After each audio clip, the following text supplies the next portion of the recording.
you ready? It's the Roundtable with me, Robert Bannon. Broadway World, I'm back. Happy Friday, everybody. Robert Bannon here, and welcome to this Broadway World exclusive edition of the Roundtable. And we have a good one for you. Do you know what it takes to write a musical? Do you know what it takes to take someone's life story or a movie or book that we love and turn it into the stage? Well, one of the best people to do it, Rick Elice, is here. Rick Elice has turned some of our favorite shows. Do you remember the first time you saw Jersey Boys or heard that Addams Family was going to be adapted for the screen or sung along to the Cher Show? How does Rick do it? How does he take these shows and flip them around and turn them into something great? Well, he's going to be here to talk about Water for Elephants. The beloved novel and movie is now playing at the Imperial Theater, and we're so excited to have him here exclusively on Boom! Broadway World. Here. Did you check out last week our second edition with Dorian Harewood of The Notebook? He was here to tell us all about his epic career. And our first ever edition of the show was with the Muses of Lempicka, Eden Espinosa, Beth Level, and Amber Iman with the co-writer Matt Gould. Thank you for all the love and support and sending all of your hays and out there's, and you saw it and you watched it and you shared it. And I'm so grateful that you did. Thank you so much for being here. We are always around. You can check me out at robertbannon.com or follow me at Robert M. Bannon on Instagram, or you can listen to us on the Broadway Podcast Network every single day. We have content, but this is the only place to catch these Broadway World exclusives every single Friday.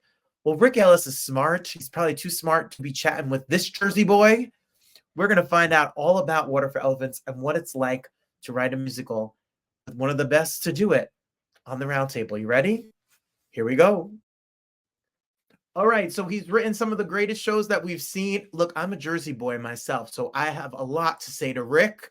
Come on, Jersey. And now, as someone who went to clown school, I'm ready for Water for Elephants as well. I just saw Rick on the red carpet of Water for Elephants, and we're so happy to join him here on the Broadway World exclusive chat with Rick Elice. Welcome to the show. Thank you. Step right up. Let's go. Let's go. We're here right now. Water for Elephants is playing on Broadway at the beautiful Imperial. You can go get your tickets and see the show. And before we even get started, tickets are available at waterforelephants.themusical.com. Rick, how did this show come to you? And what made you say, yes, this is the next one? Oh, well, I was really lucky. I I kind of answered the phone one day, and it was my friend and colleague Peter Schneider saying he had the rights to a novel, and would I be interested in adapting it? And the novel was Water for Elephants, which was actually a novel that I had read. I don't know, I guess maybe almost 20 years ago now. I was in a book club and I read it, and then I talked about it with my book club cohorts. And this I got the call. I had worked on a play that was adapted from a novel called Peter and the Starcatcher, and I think maybe that's why he thought I would be a good person to call. And I was interested in understanding adaptation a little bit more, because it's an interesting assignment to adapt a novel, a 500-page novel, to something that could be 2 hours, of entertainment on the stage. Because you don't read a novel, obviously, in one sitting. You see a show in one sitting. You don't, you can put a novel down for a week, you can come back to it after a month, whatever. You can reread certain parts of it if you want to recall. And a show has to start and, get all the way to the end. Therefore, you have to figure out, as you're looking at it, in terms of adapting it, how do you figure out what to include and what to exclude, or what characters to conflate, what characters to eliminate, which themes you're going to bring out, and which things you'll never have time to do. So it's a fascinating assignment, and it's different every time, because obviously the underlying novel is different every time. The author's intention is different every time. So I thought it would be interesting to take another crack at adaptation. And I had just done a workshop with these with this theater collective of 7 guys who call themselves Pigpen Theater Company, And we were sort of flirting with the idea of doing a real grown-up project. And so I said to the producers, I will definitely be interested in doing it. And I'm definitely interested in doing it with these 7 guys.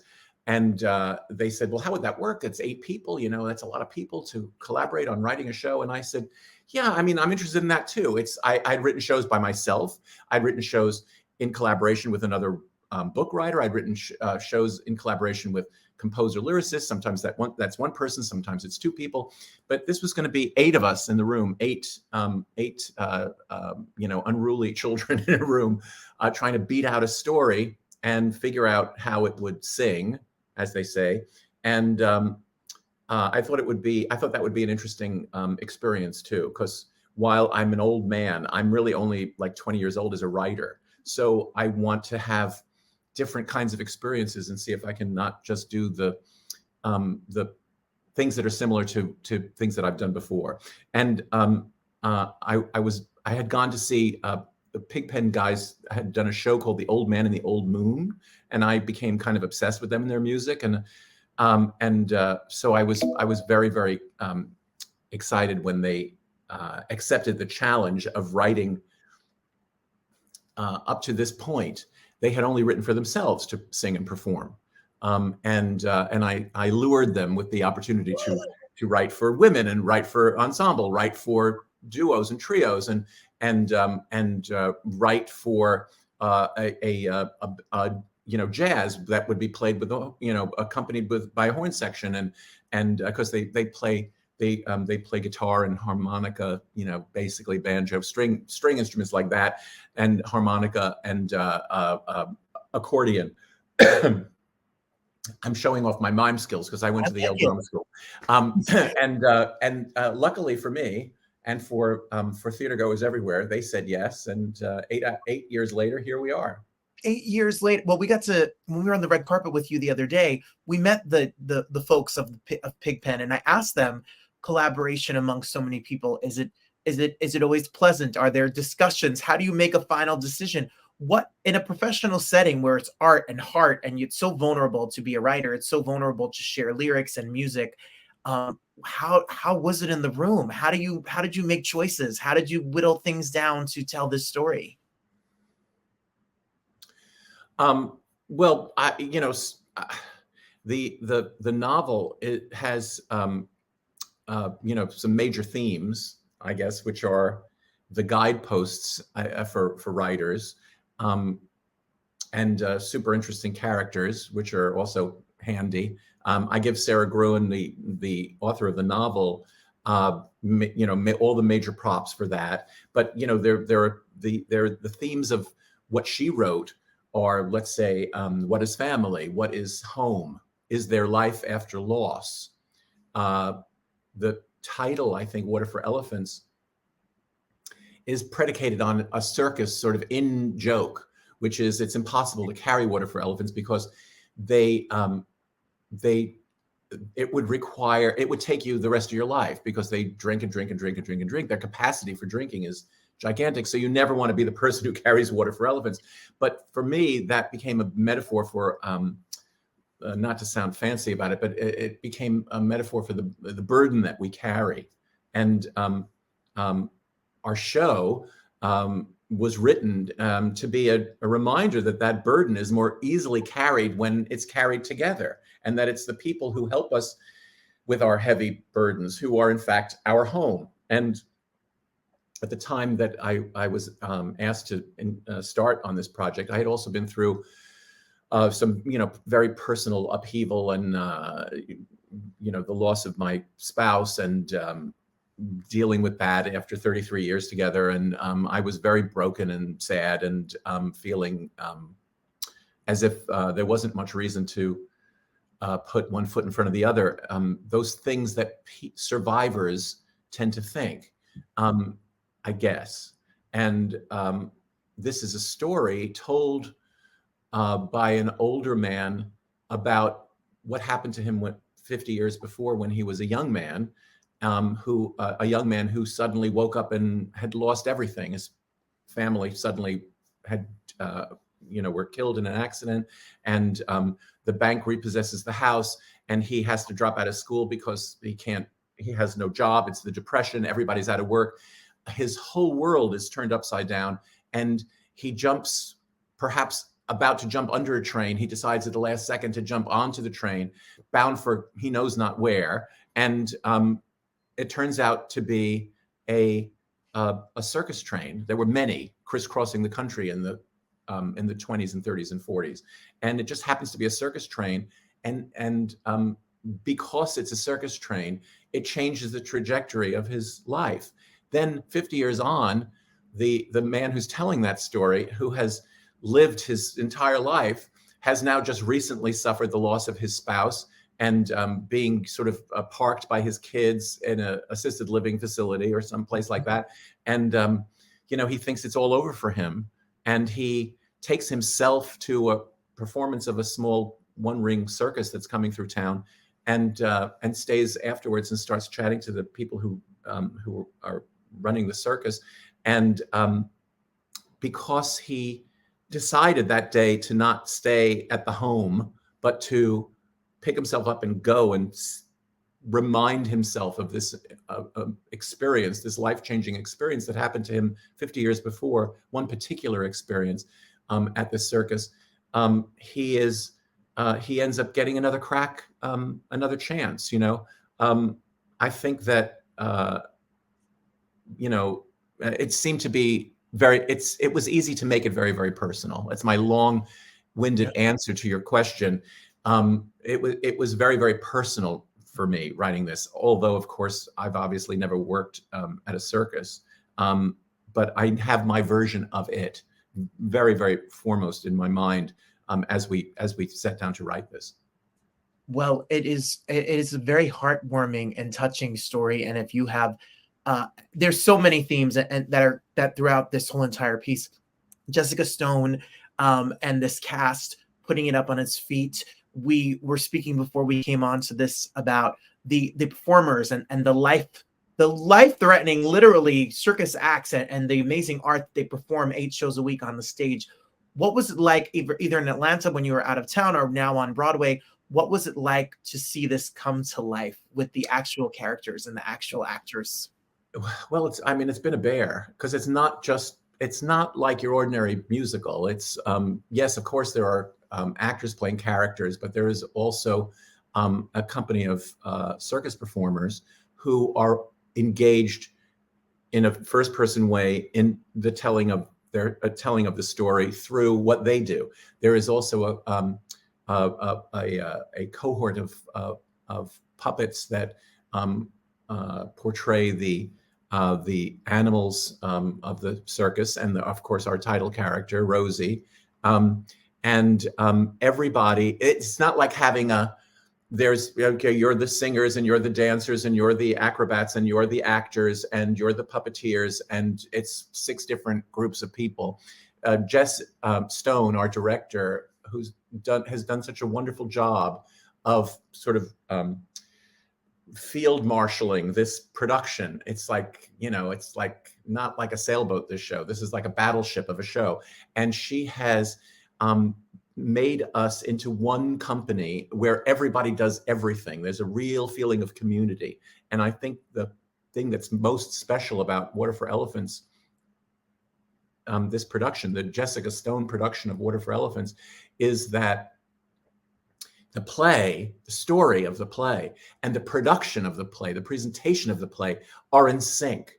You can't, as it were, leap off of a platform into the air unless you know, as a circus performer, that the person on the other trapeze or on the ground is going to catch you. And it's not that you think they might. You must know, you must trust that they are going to catch you, or else you're simply going to die.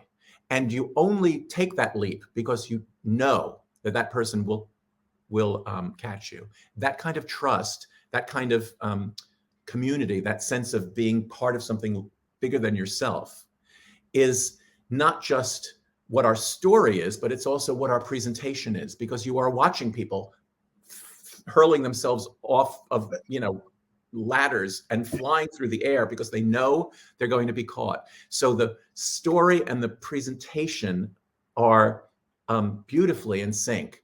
And I think that's incredibly moving to watch. Very, very powerful and thrilling. And it really was hard as hell. And so every chance I get, I tell everybody that Jessica Stone is, she is it. I mean, amazing job she's done.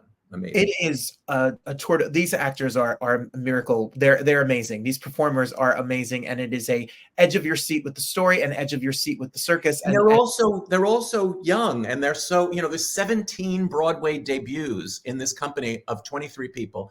17 of them have never been on Broadway before, and one of them is 65 years old, Stan Brown, who's making his Broadway debut. One of them is Grant Gustin, our lead actor, making his Broadway debut. All the acrobats are making their Broadway debut. They are young and gorgeous and amazingly gifted, and they work so hard, and they do 4 hours at the gym every day. They are glamorously beautiful, and they're from all over the world, and some of them barely speak English. And, we've all gotten to figure out ways that we can all communicate with each other and love each other and respect each other. But these circus people are, there's already, 100 people every night outside the stage door screaming for one more glimpse of them, because they're, I think, collectively and individually going to be amazing Broadway celebrities this season. Because they're it's just not like anything we've ever seen before. They sure are. Grant and Isabel are stunning. Their relationship is stunning. Oh my gosh, yeah. And Izzy McCalla is genius. Grant is like incapable of being false on stage. Paul Alexander Nolan, or Paul Nolan, as I like to call him, you must see this performance. It's just a performance that demands to be seen. Greg Edelman, Sarah Gettelfinger, Wade McCollum. These sort of like great Broadway folks are in the cast, and then a remarkable phalanx of people that will be part of our Broadway history, I think, and our Broadway future, because they're all so great. It's a really special group of people. It sure is. So please get your tickets, come on down, spend the night, and come see a show.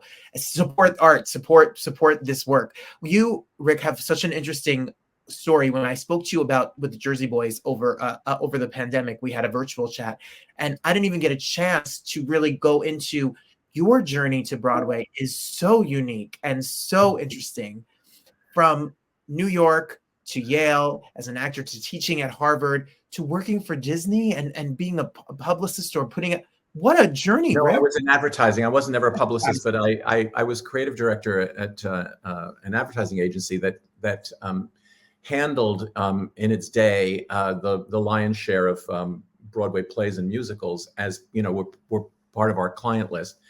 We specialized in selling products with no shelf life, and of course, a theater ticket is a product with no shelf life. You have to buy it today, and if that seat goes unsold, it's lost forever. It's not like a can of Coke that can sit on the shelf. If you don't buy it today, you can buy it tomorrow. So my expertise, to the extent that I had expertise, was in getting people to buy every single day something that had to be sold every single day. And my secret was I was working on Broadway to keep shows running longer, and working off Broadway to keep shows running longer. And so everything, all my careers, because I've sort of bounced around, like, I kind of the Ben Franklin of show business, just like sort of held every single job you can have, because all I ever wanted to do was work in the theater. So any job I could get in order to work in the theater, I would take, whether it was, sweeping the stage, or stage managing, or choreographing, or directing, or acting, or, doing advertising, or writing shows. I didn't have a plan other than to try really, really hard to work in the theater. Maybe it's because I was born here in New York and grew up here, and I was taken to see my first Broadway musical when I was 3 years old, and tickets were 90 cents. And when you sat in the last row of the last part of the the balcony, and the ceiling was right just over your head. And my mother, I think, recognized. She tells me, of course, that it was the first time in my long 3-year life that I had ever shut up. So she kept taking me, because 90 cents for a ticket was cheaper than a babysitter. So she said, we'd just go to the theater, and it was great, because you just sat there with your mouth open. And so I guess she knew before I did that it was going to be the theater for me. And it has been ever since. It's been a checkered career, I think would be fair to say. But it's a fascinating career, and it's a career that has twists and turns and keeps growing and going. When you're writing, you seem, to me at least, on Broadway, at least, you're the go-to person if you're either going to make a bio musical, like you did with Jersey Boys, like you did with Cher, where you're taking somebody's life and you're telling their story in 2.5 hours. And then you are the person that takes novels and public, very famous pieces like Addams Family or Peter and the Starcatcher, and you put them on stage as well. And these shows are done everywhere, all over the world. Every community regional theater is doing Addams Family or Peter and the Starcatcher. Paper Mill Playhouse announces Jersey Boys comes back to Jersey. Oh, I saw that. Isn't that wild? What is it like to see these different iterations, your words being spoken in different languages, in different places, literally all around the world? At any night, there's a Rick Ellis show being put up somewhere. Well, that's probably an exaggeration, but thank you. I like it. What is it like? Look, all joshing aside, it seems to me that if I exist, and I think I do, if I actually am not just a hologram of myself, which sometimes feels like it might be the case, it's only to demonstrate to everybody who's watching this that if you have an urge to write, let's say, a show, then go ahead and do it. Because, folks, if I could do it, so can you. I never trained to do it. I never wrote anything longer than a 30-second commercial or a 60-second commercial or a 3-minute trailer for a movie. And and one day when I left advertising, I was offered a job as creative consultant at Walt Disney Studios, and the phone rang. A former client of mine said, "Oh, I got the rights to Mamma Mia had just opened, right? So this guy said, I got the rights to the Four Seasons music. Do you want to, do you think you could would you be interested in writing a show?" And I said, "Well, I love Vivaldi, but do you think that there's a whole show there?" And he said, "Not Vivaldi, you idiot." He didn't say idiot, but I'll say idiot so that everybody can keep it G-rated. And he said, "No, Frankie Valli and the Four Seasons." And I went, "Well, why? Why would you do that?" He said, "Just meet with them and see." And I had I owed a certain amount of money to a friend of mine from Poker Night, who happens to be a legendary Academy Award-winning screenwriter, Mr. Marshall Brickman. And I said, "Hey, Marshall, you want to write a Broadway musical with me?" And he said, "I've never written a Broadway musical." I said, "Neither have I. Let's go and have lunch with Frankie Valli and the principal songwriter and his principal songwriter and partner, Bob Gaudio, and see, let's have lunch and see." And I guess part of me thought the lunch would never end up happening, as is so often the case, but it did happen. And so there were the two of us, these sort of two New York overanalyzed, overeducated, overprivileged New Yorkers, sitting with these two Jersey boys. And in the back of a dark restaurant on 46th Street, Italian restaurant, Natch. And as we were waiting, I guess, for the Scungili to arrive, just by way of making conversation, we said, what was it like to be you? And they started to talk, and they described things that happened, and they told us anecdotes. And it was, suddenly I looked at Marshall, and then I looked at myself, and I realized we were both sort of leaning forward. We were like an audience hearing a really interesting story. Now, Of course, theater is always about, is there a good story? Are the characters compelling? Do you care what happens to them? Do you care how the story turns out? Well, suddenly there we were. And I said, listen, I remember a lot of your songs from when I was a kid, but how come I don't know any of these things? And they said, well, we were never written about because we didn't have long hair. We didn't have exotic accents. We didn't come from across the pond. We came from across the river. The culture elite never thought we were cool, so we were never written about. And then the two people, Marshall and I, looked at each other and heard that thing. You mean like this isn't not just a good story, and it's not just a true story, but it's an untold story? Oh, okay. Well, we're storytellers. If we're going to write a musical, let's try to be storytellers and tell their story. So it was absolutely accidental that I ended up having that opportunity. And because musical biographies hadn't really been done at that point, we just didn't want to do the Mamma Mia gag of retrofitting a story to a song list.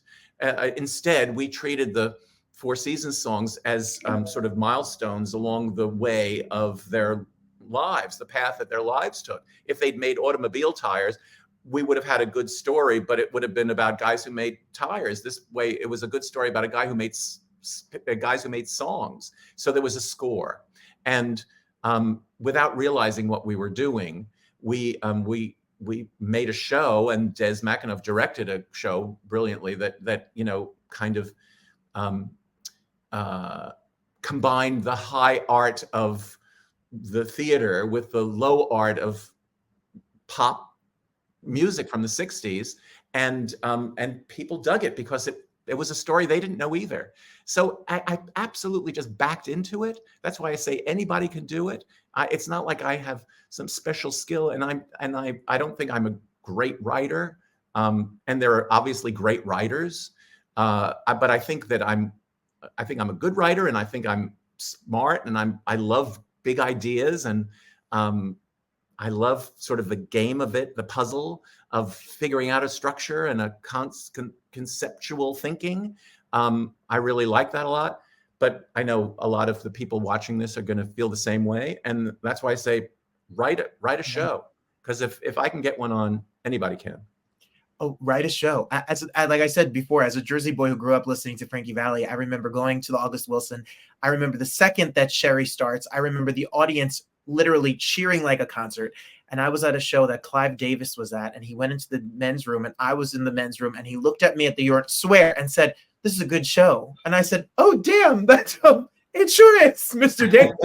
It's really weird because I think I was there that night. I seem to remember being there the night Clive Davis was there, because we were all a little bit. I was standing in the back with Gaudio, and and he said, we really want Clive Davis to like this show because he can talk about it and got a lot of people to come to see it.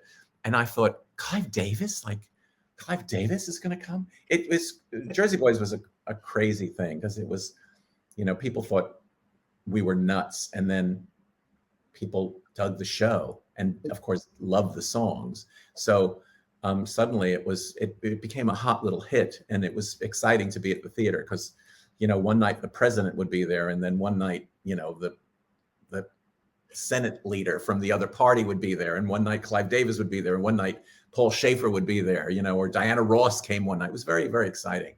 Jersey Boys. Well, I don't. You should give yourself more credit than just being a good writer. I want people to know that you brought up, it's personal, but you brought up your husband, and you brought up Roger. You wrote a book that's available. You can get it on Amazon right now. It's available, and you can check it out. And as someone who has a beautiful partner myself, I love your story, and I love your love story. And thank you for sharing, because that's the most personal, probably most meaningful story you could ever share. And you shared it with us. So Roger would be mortified. He was a Brit, and of course, it was not in his nature to talk about himself ever. Because he was because he worked all over the world, and everybody loved him. He was well known, and he did some great things, and but very, very shy and self-effacing person. And so when he wasn't around anymore, I just wanted people to know about him as a way to sort of help me through the awful process of learning to live without him. And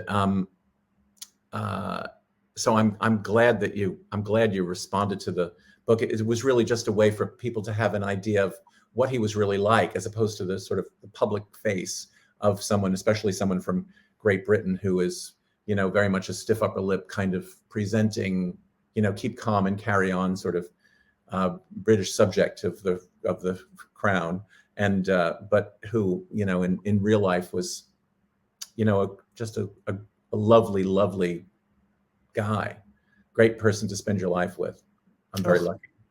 Well, thank you for sharing the story, and thank you for telling it. And your stories make us, my future marriage, my future partnership we have couple goals right there, couple goals for sure. The last in Water for Elephants, as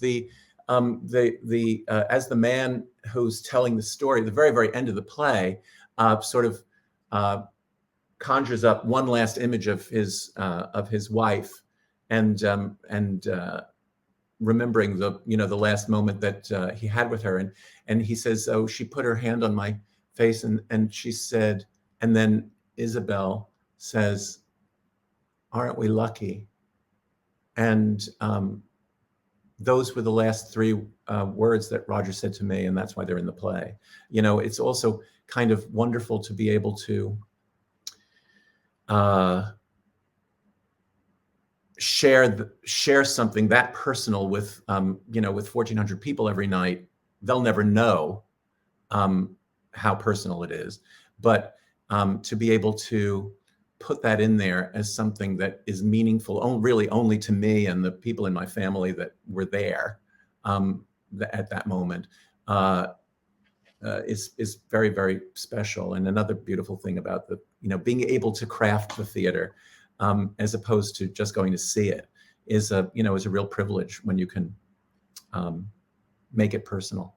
Oh, Rick, that is the most beautiful tribute, and it's going to mean a lot to a lot of people because we see ourselves through this story and your story. So, thank you. Thanks, Robert. That's very sweet.